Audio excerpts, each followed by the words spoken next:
Bonjour à tous, je suis ravie de vous retrouver pour cette neuvième émission d'Impact & Co 10% pour tout changer. Alors, c'est une initiative du Haut Commissariat à l'économie sociale et solidaire et à l'innovation sociale, en partenariat toujours avec le French Impact et Pro Bono Lab. Alors aujourd'hui, nous allons voir comment les dons financiers et le mécénat d'entreprise ont permis de se mobiliser face à l'urgence de cette crise. Nous recevons la directrice corporate et RSE d'AXA et le responsable du mouvement Bouge ton coq. Alors bonjour Céline Soubran, donc vous êtes la directrice de la responsabilité des entreprises du groupe AXA. Bonjour et bienvenue. Bonjour. Et à vos côtés, nous avons Corentin Emery. Alors vous êtes responsable du mouvement Bouge ton coq. Bienvenue Corentin. Bonjour, bienvenue, merci. Alors on va commencer tout de suite par AXA. Ça, c'est la livraison, voilà. AXA, vous faites partie des plus grandes sociétés d'assurance mondiale. Vous avez été créé en 85 et actuellement, vous êtes présent dans 64 pays. Vous comptez près de 107 millions de clients. Vous avez à peu près 8300 conseillers et vous êtes surtout l'assureur d'une entreprise sur 3 en France. Alors, chez AXA, vous êtes engagé notamment dans l'éducation et la recherche. Il y a notamment 3 grandes initiatives. Est-ce que vous pouvez nous décrire, Céline, tout d'abord rapidement vos 3 piliers avec le Fonds AXA pour la recherche, le partenariat avec une ONG, mais maintenant vous avez travaillé avec CARE et maintenant actuellement vous êtes avec VVF. Vous avez également le programme international de solidarité avec AXA à tout cœur. C'est bien ça ? Tout à fait, effectivement, nous vraiment au cœur de notre politique de responsabilité d'entreprise et de mécénat, l'idée c'est de mettre notre expertise du risque au bénéfice du plus grand nombre, effectivement autour de 3 thématiques principales. Il y a le changement climatique, il y a la prévention santé, il y a aussi la dimension socio-économique à travers l'inclusion sociale. Et donc, autour de ces 3 thématiques, on a développé une grande initiative de recherche scientifique avec le Fonds AXA pour la recherche. C'est 250 millions qui ont été investis dans la recherche depuis 2007, donc c'est un engagement vraiment fort et dans la durée. Effectivement, on a des grands partenariats pour développer notre politique RSE. Et donc, on a ce partenariat désormais avec WWF, notamment qui met le focus sur le changement climatique et les enjeux aussi liés à la biodiversité qui, pour nous, sont étroitement corrélés. Et puis, grande tradition chez AXA. VVF me tient à cœur, moi qui viens du milieu des ONG. Concrètement, vous allez soutenir, je sais pas, un projet en particulier pour telle espèce, ça se passe comment ? Il y a 2 volets en fait dans notre partenariat avec WWF. Il y a un volet effectivement où on soutient des projets de restauration et de conservation de la biodiversité dans différentes zones géographiques. Ça c'est le premier volet qu'on est en train de développer avec eux. Et le deuxième, c'est qu'ils nous accompagnent à identifier aussi les enjeux de la biodiversité dans nos activités d'investissement et nos activités d'assurance pour pouvoir aussi, une fois de plus, intégrer que ce soit pas juste une action de mécénat, mais qu'au-delà du mécénat, il y a une intégration réellement dans nos métiers de ces enjeux climatiques et de biodiversité. Et puis dernière chose, l'engagement de nos collaborateurs, c'est quelque chose qui est vraiment très fort dans la culture et l'ADN d'AXA. Ça fait depuis 30 ans qu'on a cette association AXA à tout cœur qui continue à être très vivace. L'an dernier, c'est encore 30 000 salariés qui se sont engagés dans des actions quotidiennes. Là encore, toujours autour de ces 3 piliers, le changement climatique, la prévention santé, l'inclusion sociale. Et donc, voilà, ça fait presque un taux d'engagement de 40% dans l'ensemble de nos 100 000 collaborateurs dans le monde. Donc ça, donc là, on parle de ces 30 000 collaborateurs, on parle clairement de mécénat de compétences, c'est bien ça ? Auprès de quel type d'association collaborateurs s'engagent ? Alors, d'associations locales, l'idée, c'est vraiment que dans chaque pays, on est présent dans 60 pays, que les collaborateurs d'AXA dans ces pays s'engagent auprès d'associations locales, dans leur communauté, toujours autour des 3 thèmes que je mentionnais précédemment. D'accord, très bien. Donc, durant la crise, vous avez fait beaucoup de mesures, notamment avec le fonds AJP de solidarité Covid-19. C'est un fonds qui est doté de 10 millions d'euros et vous avez notamment donc apporté une aide solidaire aux clients en situation difficile. Concrètement, ça a donné quoi et quels sont les retours de vos bénéficiaires à ce jour ? Ouais, l'idée de ce fonds AJP, c'était vraiment de venir en aide à nos clients, hein, les commerçants, les artisans, les professions libérales, les professionnels de santé aussi, qui se retrouvaient en situation difficile du fait de la fermeture de leur activité. Et donc, on a eu énormément de dossiers à tel point qu'au départ, on avait engagé 10 millions sur ce fonds. Et au bout d'un mois et demi, on a réengagé 15 millions. Donc, ça sera 25 millions au total pour venir en aide à ces professions indépendants, ces professionnels indépendants qui sont nos clients et du coup qu'on soutient dans cette phase de crise sanitaire doublée d'une crise socio-économique. Et vous avez également contribué à l'effort de santé avec la distribution de 2 millions de masques, c'est ça, dans le cadre d'un plan d'urgence pour aider les soignants. Vous avez également mis en place une structure de soutien psychologique pour les soignants. Vous avez également distribué 20 000 repas, hein, c'est ça, au profit de la communauté des soins de la PHP. Effectivement, alors nous, la santé, c'est aussi notre métier. On est assureur, on est un des premiers assureurs santé dans le monde, en France et dans le monde. Et donc, effectivement, très vite, on a aussi, je pense, comme c'est un mouvement en France et dans tous les pays, de soutenir le personnel soignant, effectivement, leur sécurité avec 2 millions de masques qu'on a donnés à la PHP. Leur faciliter le quotidien, hein, on a donné 20 000 repas qui ont été livrés par notre partenaire Uber Eats. Et d'ailleurs, les 20 000 repas, bon, je peux vous le dire, aujourd'hui ont été déjà distribués. Donc, c'était important pour les soutenir et leur faciliter le quotidien. Et puis, notre soutien aux soignants, c'est aussi fait à travers la mise à disposition de nos services. En tant qu'assureur santé, nous, on a développé notamment beaucoup la télémédecine et on a aussi des réseaux médicaux. Donc, l'idée, c'était de désengorger aussi, grâce à nos services de télémédecine, de contribuer en tout cas à désengorger les services d'urgence pour avoir permettre à nos clients. Et on a ouvert, on a élargi ces services de télémédecine à des plus grands publics, notamment en Belgique, en Italie, de façon à ce qu'ils soient accessibles à tous et que ça permette d'avoir un diagnostic rapide, avec aussi la télémédecine qui permet la distanciation sociale et toutes les mesures de prévention dans le cadre de la crise sanitaire.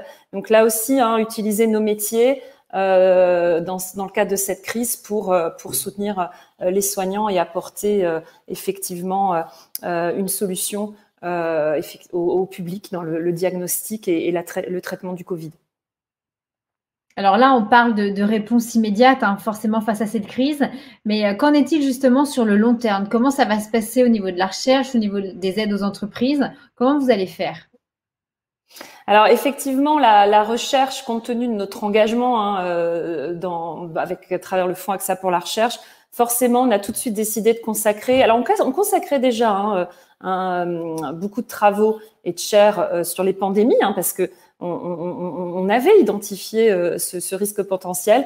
Et là, on a débloqué 5 millions supplémentaires, notamment pour la Task Force Covid de l'Institut Pasteur, hein, qui cherche le vaccin.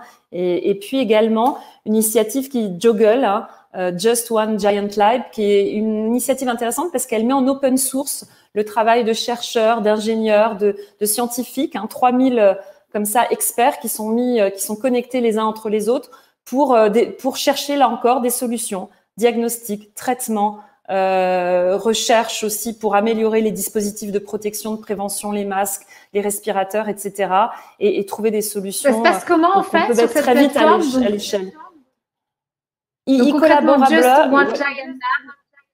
Tout le monde se branche, en tout cas se connecte sur cette plateforme et c'est un partage d'idées, un partage de solutions, c'est ça? Ouais, d'expertise pour très vite trouver des pilotes de solutions et ensuite pouvoir les mettre à l'échelle. D'accord. Et ça va se faire sur du long terme? Oui, c'est effectivement un travail qui se fait sur plusieurs mois.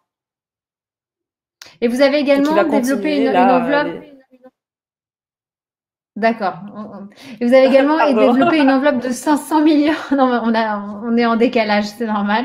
Vous avez également développé une aide aux entreprises pour le monde d'après, comme on dit, de 500 millions d'euros, c'est ça, pour les PME et les ETI? Exactement. Hein, nous, on est un important investisseur institutionnel. Donc, effectivement, ça a été annoncé la semaine dernière. On va investir 500 millions dans des entreprises en France, plutôt des PME là et des ETI qui sont en difficulté, de façon à renforcer leurs fonds propres et à leur permettre de nouveau d'investir et de construire la suite et de sortir le plus vite possible de la crise économique. Et à ce jour, il y a combien de vos clients qui ont fait appel à vous justement pour recevoir ces aides? Ça représente combien de TTPE, de Alors, PME, d'ETI? c'est difficile à quantifier puisque voilà, aujourd'hui les dispositifs ont été annoncés, ils sont en cours, mais ça on pourra faire le bilan dans quelques semaines, j'imagine, en termes de nombre de bénéficiaires. Et quelles sont les implications de vos collaborateurs dans les engagements d'AXA? Alors ça, c'est comme je le mentionnais au début de l'interview, on a vraiment cette tradition chez AXA d'implication des collaborateurs, du volontariat, et très vite, nous, au moment où on mettait en place les solutions de protection, de soutien aux soignants, effectivement qu'on débloquait, qu'on mettait en place ces fonds de solidarité, très vite, les collaborateurs nous ont dit bon ben nous, on est en télétravail, on continue à servir nos clients, mais on veut aussi s'engager au-delà pour la société dans son ensemble. Et donc, on a mis en place deux choses. La première, on a mis en place un soutien participatif des collaborateurs aux unités de réanimation partout dans le monde grâce au fonds de dotation 101. 101, c'est un fonds de dotation qui fédère 1200 centres de réanimation partout dans le monde, dans 60 pays, avec d'ailleurs une couverture géographique assez proche des pays où AXA était présent. Et donc, les collaborateurs ont manifesté leur soutien par des messages sur les réseaux sociaux, et nous, pour chaque post sur les réseaux sociaux, on donnait 5 euros en plus de la donation initiale qu'on avait faite au fonds de dotation 101. C'était aussi il y a eu également aussi de volontariat qui s'est mis en place à distance, du volontariat distanciel. On a innové un peu aussi en cette période de crise, et donc nos collaborateurs se sont engagés pour, par exemple, faire au bénéfice une fois de plus d'associations locales, pour, par exemple, faire des lectures à distance pour des enfants effectivement qui sont coupés de l'école, pour du soutien aussi, assurer une présence à des personnes isolées, soit seniors isolés, soit communautés vulnérables qui avaient besoin de soutien. Donc voilà, il y a toutes ces actions de volontariat à distance qui se sont mises en place. Et là, c'est une vraie chaîne de solidarité. Sur le Challenge 101, sur les réseaux sociaux, on a eu plus de 10 000 collaborateurs qui ont participé. Et sur le volontariat à distance, qui sont des actions concrètes en faveur d'associations, même à distance. Et là, on a eu notamment une de nos filiales, AXA XL, qui a organisé une journée spéciale dédiée, un Global Day of Giving. Et là, il y a 1400 collaborateurs qui se sont engagés toute la journée pour des actions de volontariat à distance.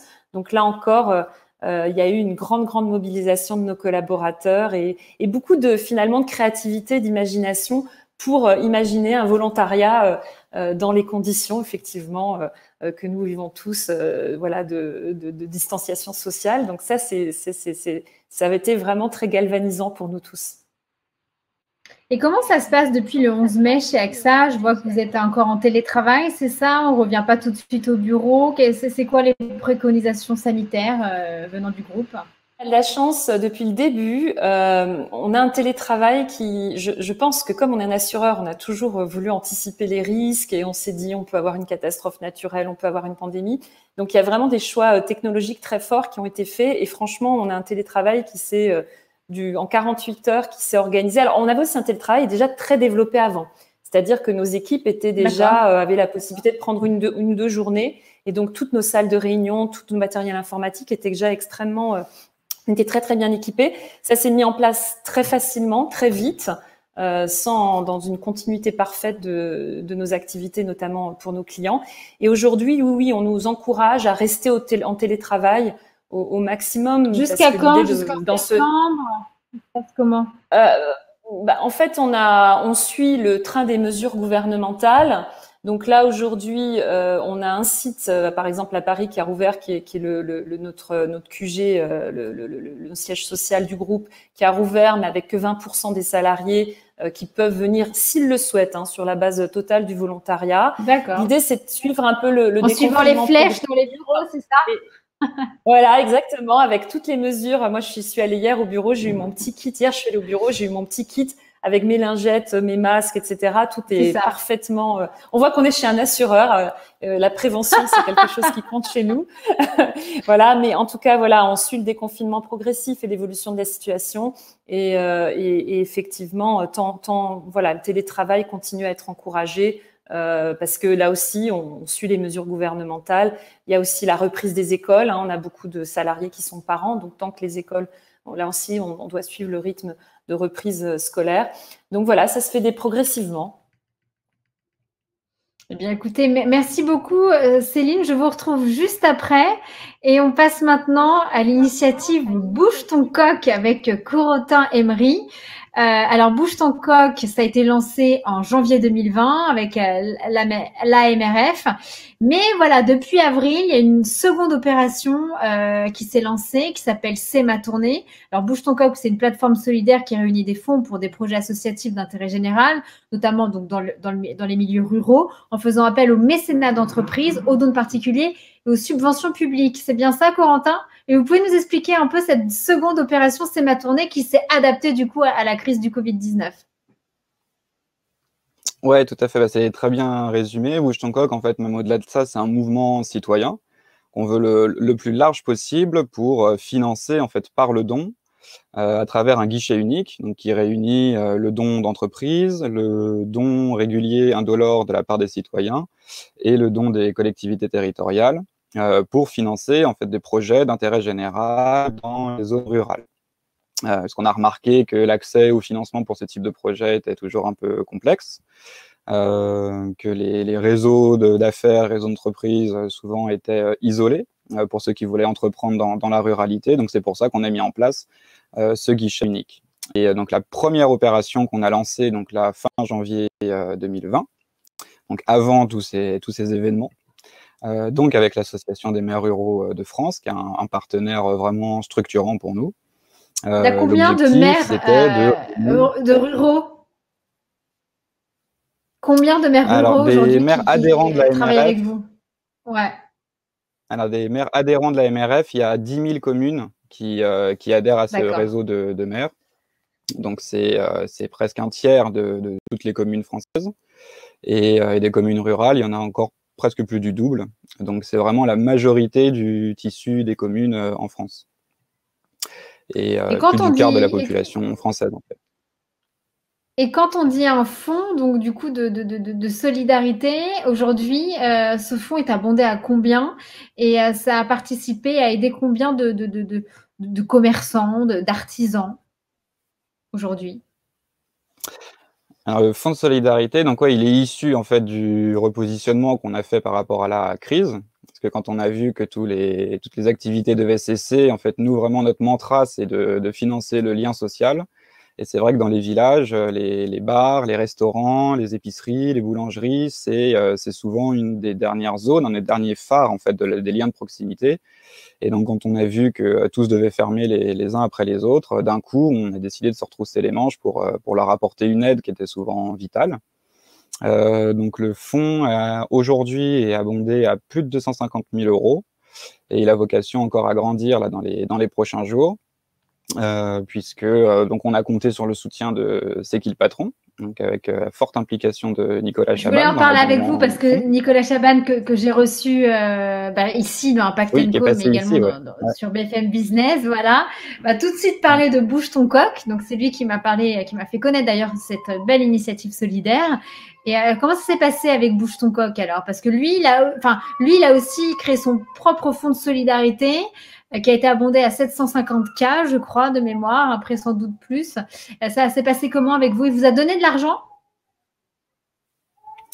Oui, alors nous, on avait lancé l'initiative, donc qui avait déjà été abondée par nos propres mécènes, nos propres donateurs. Et en fait, quand C'est qui le patron a ouvert, lui, son fonds de solidarité pour les citoyens et des consommateurs, il a décidé en fait de flécher tous les dons pour les communes de moins de 3500 habitants à travers la solution Bouge ton coq, pour qu'en fait ce soit nous qui opérions une partie de ces fonds à destination des communes rurales. D'accord, ok. Et en fait, comment Et ça donc oui, marche? On pour va sur répondre à cette la question plateforme, précisément, ouais. il a donné en tout cas de l'argent, il a abondé massivement le fonds, il a été rejoint par d'autres, hein. Il y a vraiment une dynamique assez importante, quoi, qui est en train de se nouer autour de ce fonds d'urgence. On a la Maïf notamment qui a donné, Airbnb aussi qui nous rejoint. Donc progressivement, en fait, Et toutes les avec la bonnes volontés s'agrègent. réouverture, et, et Corentin, avec la réouverture justement des terrasses, etc., petit à petit, ça se passe comment? Vous voyez, vous avez des témoignages de commerçants que vous avez aidés? Concrètement, quel était l'impact de ce fonds sur ces commerçants? Alors, on n'en parle pas au passé. Le fonds continue d'exister. Demain encore, on a Alors, quel est une l'impact réunion du comité de aujourd'hui? pilotage. Voilà, mais Et donc aujourd'hui, ouais, on en est à plus de 250 000 euros de redistribués pour à peu près 150 bénéficiaires. Et la typologie en fait des bénéficiaires, on peut les classer en 3 grandes catégories, donc dans toutes les régions de France. Il y a vraiment des réflexes défensifs, où là, c'était des questions, des enjeux de survie, parce que la trésorerie fondait, et notamment pour les entreprises qui étaient créées il y a très peu de temps, des commerces qui venaient de s'ouvrir. Après, il y a des gens aussi qui, justement, par rapport à la reprise, devaient réaliser des investissements, puisque les chiffres d'affaires vont être divisés souvent par 2 dans les restaurants, où il fallait réaménager les terrasses, ou acheter le matériel sanitaire nécessaire. Et on a aussi accompagné des personnes qui, du fait de la crise, se sont lancées dans de nouvelles activités, notamment dans l'alimentation, avec la création de drive de proximité. Donc là, c'est des choses beaucoup plus offensives qui permettent aussi de renouveler le commerce de proximité. Et ça fait partie des grands enseignements de la crise sanitaire là, qu'on a pu tirer grâce à cette mobilisation quoi, auprès des commerçants. Et donc à la fin de l'opération, on devrait atteindre à peu près les 200 bénéficiaires dans toute la France. alors c'est quand cette fin de cette mobilisation? Ce sera quand? On n'a pas de date encore arrêtée, puisque beaucoup de dossiers continuent de nous remonter. Donc, comment ça se passe aussi, c'est que les dossiers en fait sont à la demande des commerçants, des producteurs et des artisans. Et ensuite, il faut le visa de la mairie, de la commune, qui est tamponné, et ensuite ils nous l'envoient. Et à partir de là, nous en commission, on attribue les fonds, parce qu'on voulait vraiment associer les pouvoirs publics et les maires des communes rurales dans l'opération. Pour nous, ça c'est essentiel. Il faut qu'il y ait aussi le soutien de la puissance publique pour que ces fonds puissent avoir aussi l'effet escompté sur la durée. Et souvent, même, c'est les maires qui se mobilisent et qui nous envoient des dossiers pour dire bah, c'est le dernier commerce de mon village, aidez-le. Enfin, on a besoin de ces aides-là, surtout quand les aides gouvernementales parviennent pas à arriver jusqu'à ces entrepreneurs. Donc c'est pour ça qu'en fait, tant qu'on a des demandes massives, enfin un tel afflux de dossiers de demandes d'aide, on ne peut pas se permettre de stopper l'opération. Donc je vous dirai le moment échéant, Et donc du mais coup, pour le moment, on continue. avec grand plaisir. Et du coup, pour vous aider, voilà, je suis allée sur votre plateforme. On peut abonder à partir de 10 euros, c'est ça, 40 voire plus. Ça se passe comme ça. Et c'est pareil. Enfin, ça c'est pour les particuliers, je suppose. Mais il y a peut-être des plus grandes enveloppes pour les entreprises. Vous pouvez faire un appel aux entreprises d'ailleurs. Ça se passe comment? On fait un appel aux entreprises. Je me permets voilà, merci de nous donner l'occasion de le faire. Un vrai appel aux entreprises. Il y en a beaucoup qui nous ont rejoints. On a vraiment besoin encore d'amplifier la taille de ce fonds. Pour les particuliers, en fait, il suffit de se rendre sur le site bouchetoncoq.fr et c'est ça, à partir de 10 euros, vous pouvez aider les commerces dans toute la France, que ça, c'est vraiment une spécificité aussi du fonds qu'on a voulu mettre en place et qu'on collecte à échelle nationale pour reverser à échelle locale. C'est une solidarité entre les territoires qui nous tient vraiment à cœur, enfin, qui fait partie de notre raison d'être. Partout où on est dans le pays, on peut aider justement à n'importe quelle échelle depuis chez soi. Donc ça, c'est vraiment important pour nous. Et les entreprises abondent à partir de plusieurs milliers d'euros. Et donc ça ouvre aussi le droit à déduction fiscale, bien sûr, parce que c'est un fonds de dotation qui opère les fonds à destination des commerces. Et Corentin, quelles sont les conditions justement pour recevoir ce soutien financier? Et ce soutien financier, c'est quoi comment dire, la valeur de ces soutiens? Ça dépend de quoi? Et je pense que c'est pas la même fourchette pour tout le monde, suivant la taille. Alors, on a vraiment voulu faire le plus simple possible pour pouvoir obtenir les fonds. Il faut que ce soit, donc après dans le type en fait de projets qui sont soutenus, de dossiers qui sont soutenus, c'est donc des commerces, des producteurs locaux, des artisans, qui sont situés dans des communes de moins de 3500 habitants et qui réalisent un chiffre d'affaires de moins de 100 000 euros en 2019. Donc, pour que justement l'aide soit vraiment nécessaire auprès de ceux qui en ont le plus besoin. Et voilà les conditions. Et le montant en fait qui est reçu est de 1 500 euros pour tous les dossiers.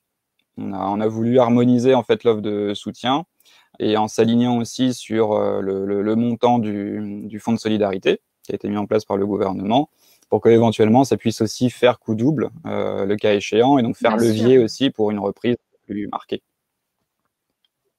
Et là, on voit qu'actuellement, il y a un élan de solidarité nationale, on va dire complètement d'ailleurs local, hein, ça favorise l'économie locale.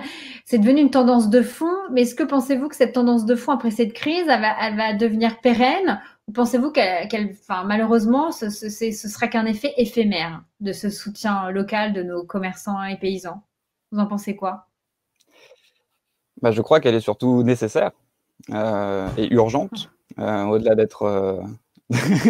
Est-ce qu'elle sera pérenne ou seulement éphémère? Non, non, il faut absolument la mettre en œuvre. Nous, on appelle ça l'économie sociale de proximité.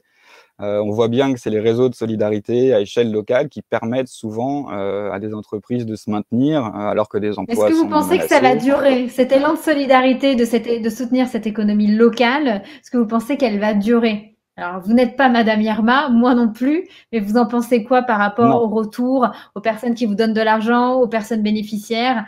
C'est quoi quand on prend un peu la température de la société, des personnes que vous rencontrez, avec qui vous échangez? Je pense qu'elle va durer, ne serait-ce parce que le fait de vouloir revivifier en fait les tissus productifs locaux, ça demande beaucoup de temps de réflexion. Tout le monde va être pris dans cette réflexion déjà pendant pas mal de temps. La route maintenant, elle est indiquée, elle est tracée et elle est massive. Il faut relocaliser les productions, il faut développer les liens de solidarité à échelle locale. Donc oui, elle va durer et nous, en tout cas, on est là pour ça. À la fois pour la faire durer et surtout l'amplifier au fur et à mesure du temps. C'est vraiment notre mission. Et le rôle des maires, en fait, aujourd'hui, le rôle des maires, en fait, ils viennent vous taper à votre porte en disant bouge ton coq. Voilà, il y a peut-être 15 commerçants à soutenir dans nos villages. Comment vous pouvez nous aider? C'est bien ça aujourd'hui? Ça se passe comme ça? Ou oui, c'est vous qui allez démarcher les maires? Ouais. Ça se passe comment? C'est ça, hein? Ouais, en fait, ça se passe dans les deux sens. C'est pour ça qu'on travaille vraiment intimement avec eux. D'un côté, avec la MRF, en fait, c'est nous qui avons porté à leur connaissance l'existence de ce fonds, de cette opération, c'est ma tournée. Et d'un autre côté, après, ils se passent le mot en fait entre eux. Et là, on a des dossiers qui nous remontent en fait spontanément depuis les communes. Donc c'est dans les deux sens. Ça marche toujours comme ça chez nous. C'est national, local, local, national. Toujours. Et dernière question pour vous, Corentin. Tant mieux.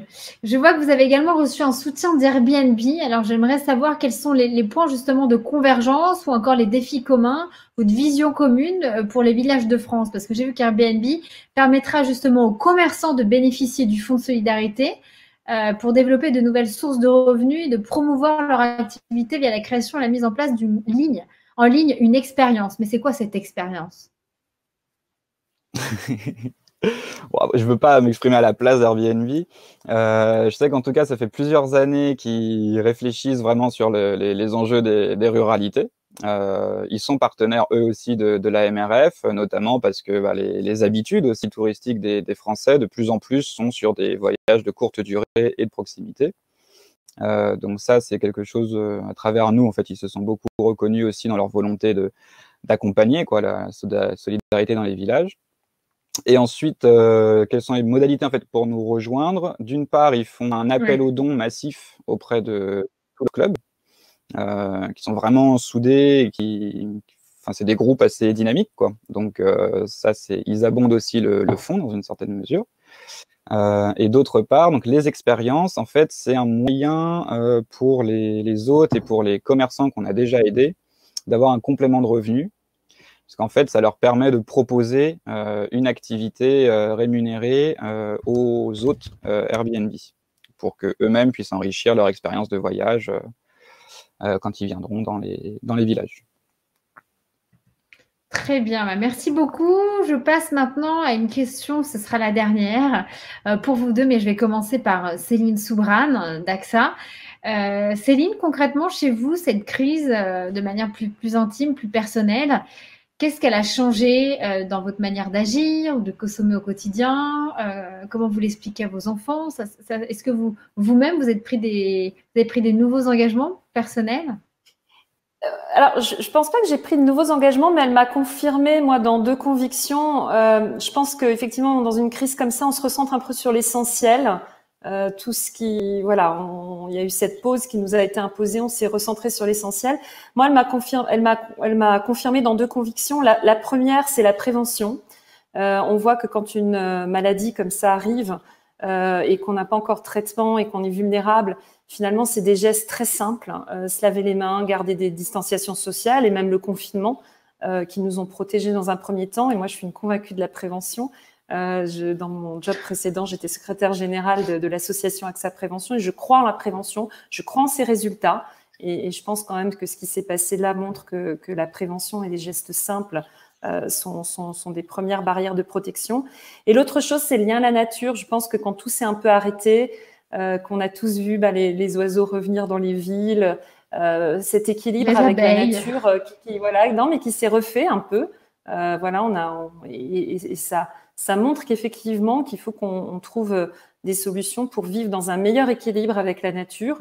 Et donc, que ce soit à titre personnel ou même dans mes convictions professionnelles, j'ai envie de continuer à pousser ça. Et d'ailleurs aussi, on travaille beaucoup, nous, sur la notion de relance verte chez AXA, pour qu'effectivement cette relance économique et cet argent qu'on va injecter dans l'économie se fasse aussi dans une approche responsable vis-à-vis des enjeux climatiques et environnementaux. Donc, tant à titre personnel que professionnel, ça m'a renforcée dans ces convictions.